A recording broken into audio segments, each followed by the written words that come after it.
Okay, so this video is for Brother Busy Rand. I was just sorry for the delay in answering your comment, but I wanted to make this video because you asked about electrical work.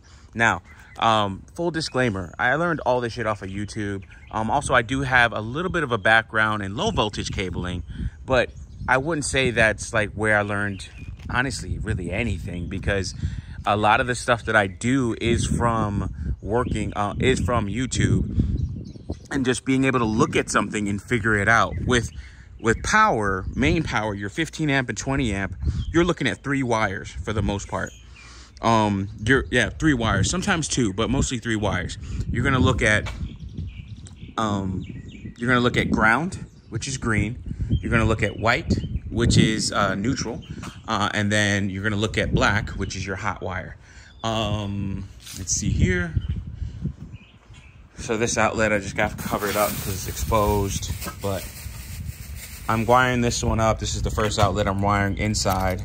So I have my green here. Now, keep in mind, no matter what you see here in terms of the color does not matter. I can hook that green wire to a black wire. It's just, this is human readable, these colors, right? That's all that means.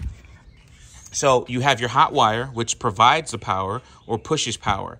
Then to complete a circuit, because things flow in a circular motion, to complete that, it goes back into here, right? Through your neutral wire. Then if there's any issues or excess electricity or something that's touching metal, for instance, or something like that, then you have your safety circuit, as I like to call it, or your ground. So everything completes the circuit and runs to ground, because that's the safest place for it to go. You could look at the ground as a big sponge or absorption unit. Also, if anybody has any corrections on what I'm saying, please write it in the comments. I am not a professional electrician. Give that disclaimer. I just do this shit for myself. So if I fuck up my own shit, I have to pay for it, even if that's with my life. But, you know, listen to other guys on YouTube that are actual professional electricians, and they'll tell you, I mean, I ran 100 amp service out there. I check with my electrician. I go over this stuff with my local electrician, and I pay him. And there's some things that I don't do, such as I'm not going to run some of these outside outlets. I'm going to let him redo all that shit for me. I don't want to do that. I do mostly new stuff, right? Old stuff, it's just a little bit harder to deal with in a house, unless they're like switches. If I don't have to pull any wires, I can do it, or I will do it. But you're looking, the biggest thing is compatibility and capability. What is the capability of your circuit? What is the capability of the wire touching your circuit or in your circuit? You can look at this and see there's something wrong or not good. And namely this, I have this double tapped right here, right? So it would be better if I ran all of this in one long series and connected everything. These are for my lights. My lights don't take up much. I can get away with this. This is not right. This is not right. Just letting you know. This ain't right. Right? So, and why did I do it? It's just, it saves wire, because then I don't have like an 8-foot span on sometimes 12-2, 12-3 wire and stuff like that. But these are for my, actually, no, these are for my speakers. So if this trips or anything like that, that's not really a big deal if it's going to pull more than 20 amps. And you'll be surprised. A lot of things don't pull as much amperage as you think. And then a lot of things do pull more amperage than you think. So, you know, take that with a grain of salt. Then you have different things of like different breakers. This is a 20 amp tandem breaker. Now that means that I can, off of one 20 amp, yeah, this thing is dead. Okay. So off of this bus bar here, I can suck 20 amps up. This will trip as soon as it goes over 20 amps. Mostly with your circuits, you don't want to overload it, or you don't want to do more than 80% of the circuit's capacity, right? So if it's 10, that means you can do 8 amps. If it's 20, that means I can do 16 amps, right? So I don't want to go over that on this circuit. The only reason you see me double tapping this is wrong. And the only reason it's wrong is because this breaker does not support it. There are breakers that allow you to do a double tap like this. This breaker, I can tell by the screw that's on here. If I take this out, this screw here, usually it would have something where it has, like, it's like a, oh man, it's, it'll look like, it'll have like 2 humps. It'll have a hump, bar, and a hump, right? So like 2 upside down, a U, a dash, a U connected, and then I can put each one of those cables into one of those U's. This doesn't have that. This is just a screw that is touching both wires. I don't expect my speakers to take up that much. If they do, then I have a problem, and I could rewire this whole thing if I needed to and split it off, all right? But essentially, my speakers should only, I don't plan on having much in here. Like, I don't plan on even having, say, a computer or a computer system in here. I might have my laptop or my iPad at the most, but that's not going to be something that's going to draw that much power. This is not a high power or high use building or high amperage building. Because of that, I got a smaller panel. This panel has 8 slots. I can put 8 different circuit breakers in there, or a mixture of all of that, because in some cases I have them where they take up 2, right? So I have a 20 amp 240, a 30 amp 240, and then another 20 amp 240. The reason why you see these spaced out like this, like every other, because the way I have it connected with this wire here, this is considered my main breaker in this case, and it provides power to the bus bar so these other circuits can get power to them. And that's just what I do as a test when I do this stuff here. But again, so 3 wires, back to the main thing. You have your ground. This goes into my ground bus bar, which is tied to the ground, right? So if anything pops off, one of the first things you worry about when doing electrical work is your ground, setting that up, putting it in place, especially before you turn on anything, you connect any power to it. I like to have my ground in place. I don't fuck around. I like to have my ground. So have your ground in place. Again, this is still copper at the end of the day. This is a number 12 gauge wire. Compatibility and capability, right? Capability of this is doing 20 amps, and 80% of that, usually 16 amps. If it goes over that, it's going to trip or always get close to it, and always close to tripping. So you want to tread lightly when you get past 80% of the usage of that circuit. We have a tandem circuit. So these are essentially tapped on the same bus bar. This saves space, but it's possible that this can trip a little bit sooner, or you can overload your breaker box. Now, you also want to worry about balancing, so making sure that you're pulling the same amount of amperage off both hot phases. This is just, I'm only talking about the internal wiring. All the bigger wiring and stuff like that, you're going to come with 2 hots here, and then a neutral, and then a ground at some point. You're going to run 222, 4 wire, and all that other stuff. I'm not even talking about that. Go to another video about that. If you're doing internal house wiring, and I can do that wiring too. I've done it. Like, to wire that building, I ran the 100 amp service, like I mentioned before. But then there's a whole bunch of other stuff that I didn't do in the house. But it's a lot easier to do in smaller, newer construction. So yeah, you have your hot and you have a neutral. Power goes out to the circuit on this hot, and it comes right back on this neutral. Then this neutral just loops around there, and then you have this as your ground, or your safety wire, as I like to call it. Then you have things, crazy shit like 12-3 wire, right? So this is based off of 12-2 wire. So the 12 is the gauge, the 2 is the fact that it has 2 different conductors, meaning that these 2 wires will conduct electricity. Now, if this is off, you may not get anything back on the neutral. But in some cases, if you wire shit all fucked up, you might get something back on the neutral when you're not expecting it. So you always want to have a testing probe of some sort to make sure that your neutral is not hot in any which way. But then you have 12-3 wire. That means I have 3 conductors, right? So that's usually going to be a, that's hard to see because it's not focusing properly or well enough here. But you can kind of see in there, we have the white, the black, the red, and there's a ground wire in there somewhere.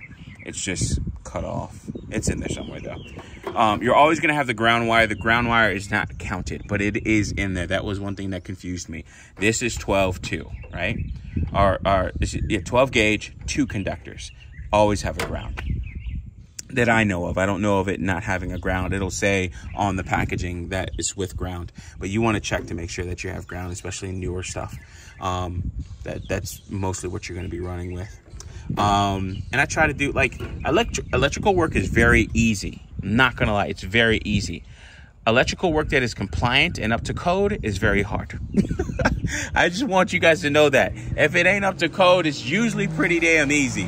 But if it has to be up to code, that's when you start to get into the fact that if I have a junction box like right here, I have that junction box because I have to put a faceplate on the inside just so I can access that junction box. Now, if it was a straight wire with nothing, I don't have to have junction boxes along that run, but I have to have it, or I don't have to have any faceplates on the drywall along that run, but I have to have it at the junction box because I need to have access to that circuit if anything goes bad.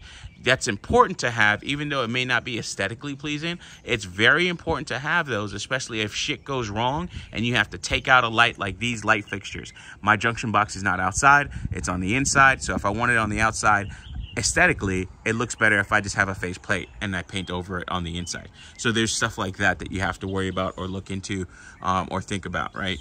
But in this case, I have the wire running through the wall and then into a junction box like that on the back end. Now you have 12 3-wire.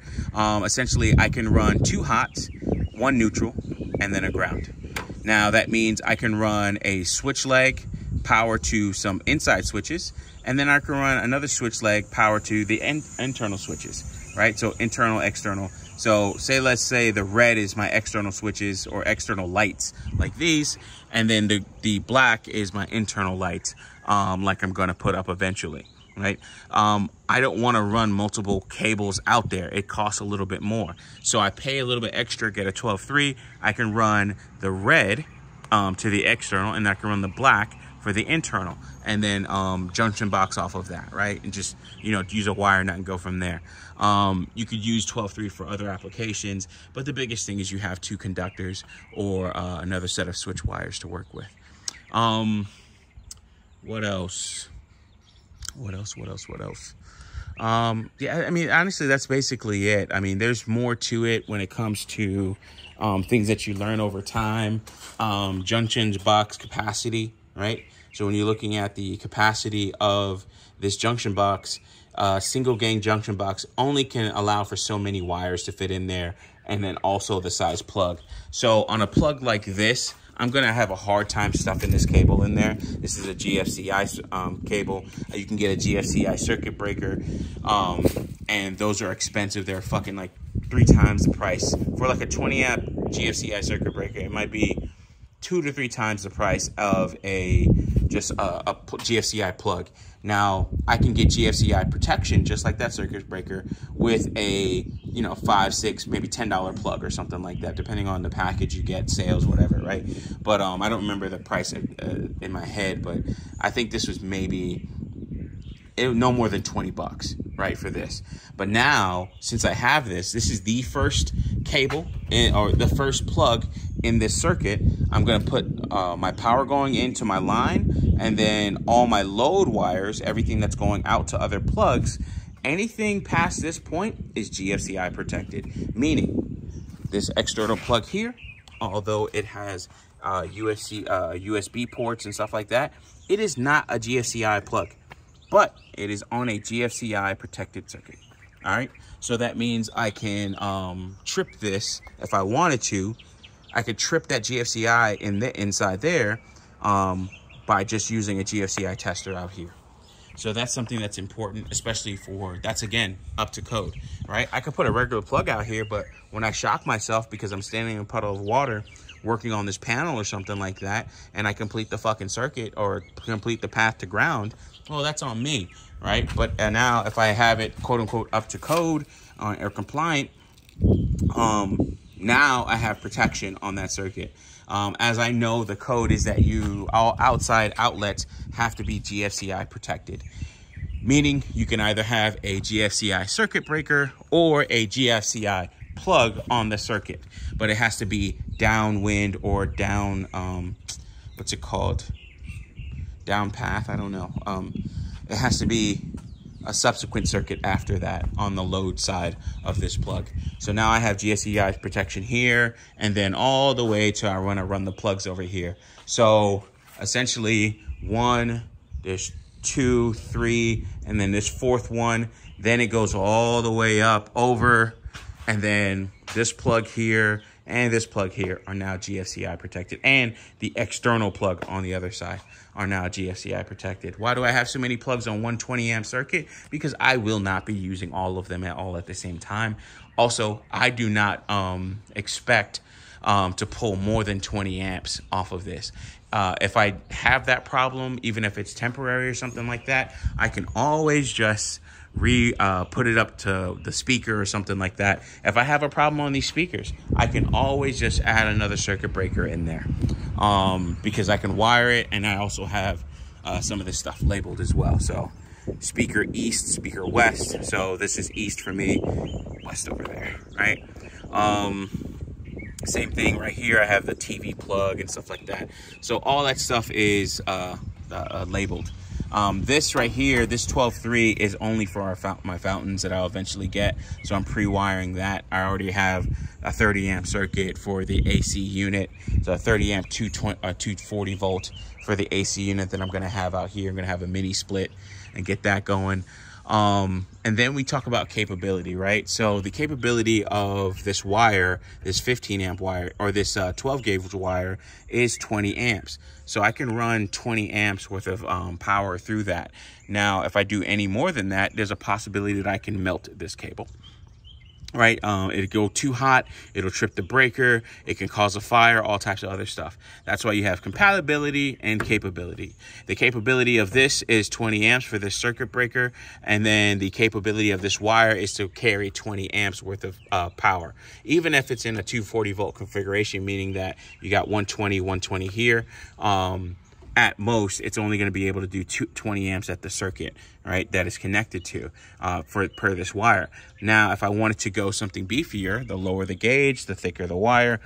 So if I wanted to do a 14 gauge wire on this, that would be rated, a 14 gauge wire would be rated for a 15 amp circuit, right? An 16, 18 gauge. Those are smaller wires, smaller, thinner wires that would burn up if I actually pulled more amperage than those cables are rated for. You can read the packaging, it will tell you what it's rated for. You read the packaging, it'll tell you what it's rated for and also what it can do. You know, if I wanted to do this, quote unquote, the right way, I thought this was just cleaner. So it's somewhat of an aesthetic, but, you know, honestly, I was told even by my electrician, like, hey, don't do that. You know, he said, I wanted to tie these together with a wire nut. And he's like, nah, don't do that. Just either wire it to a separate circuit or just put them both in there. Or he said wire it to a separate circuit. I said, I'm going to put them both in there. Now, with that is the reason why that's not a problem is because if this does 20 amp, if this cable does 20 amp here, and then this cable does 20 amp here, that's 40 amps going into a 20 amp circuit, right? But the wire that I would put into, like, say, a wire nut, you know, that wire that goes to this circuit needs to be able to handle 40 amps because that's 20 plus 20 is 40. So what cable handles 40 amps? And that would probably be like a 10 gauge wire, maybe even an 8 or something like that, right? That would handle that. Doesn't matter because it'll trip anyway. Like, it'll trip this breaker and turn it off. The problem with this is that it could still burn this stuff up. I don't expect to use more than that. And that's the capabilities of it. And I can always just add another circuit or add another circuit breaker in here, and I should be good to go for that if I need that, or upgrade the circuit breaker to be a little bit beefier, maybe like a 30 amp breaker or something like that. Wire those in and go from there. But I don't have, in terms of my capacity, I don't, in terms of the capacity in here, I don't plan on using that. Like, my Sonos speakers won't be using that all as much. So compatibility, capability, compatibility, capability. Knowing the compatibility of something and the capability of a device or a piece is important. I know the things that I'm doing wrong, but I also know what I'm going to be doing with this, and it's not going to be like it won't be more than that. Like, I'm not going to hook up a hibachi grill or some shit or something that like even an air fryer out here. I don't plan on really doing any cooking out here unless it's on a grill. And that ladder is out there because I'm thinking about putting up a pergola or pergola.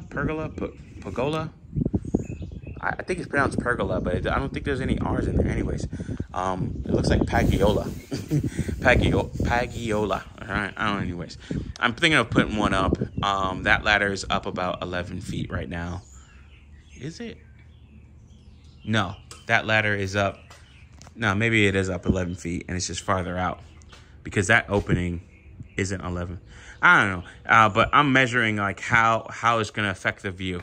right? So that's pretty much starting where I want it, and I probably want to have an outdoor cooking area. Like, this was already rated for that or made for that, but then I noticed it was just a little bit too small, especially if I would only have like one grill. So what I'm gonna do is get the concrete extended out to that leg there, and that'll be 10 feet total, and then bring it down 13 feet, and then connect it to the edge of this concrete here. And then with the pergola, whatever, it will, I think I'm gonna have the guy sister it to the building here, and then pretty much, yeah, have something like a nice thing. So this project might get pushed back a little bit more because I'm adding stuff to it, and I can't drywall and do some of this other stuff until I get that part done. So we'll see. All right, with that being said, I hope that helped you out, Busy. Let me know in the comments. Peace, brother.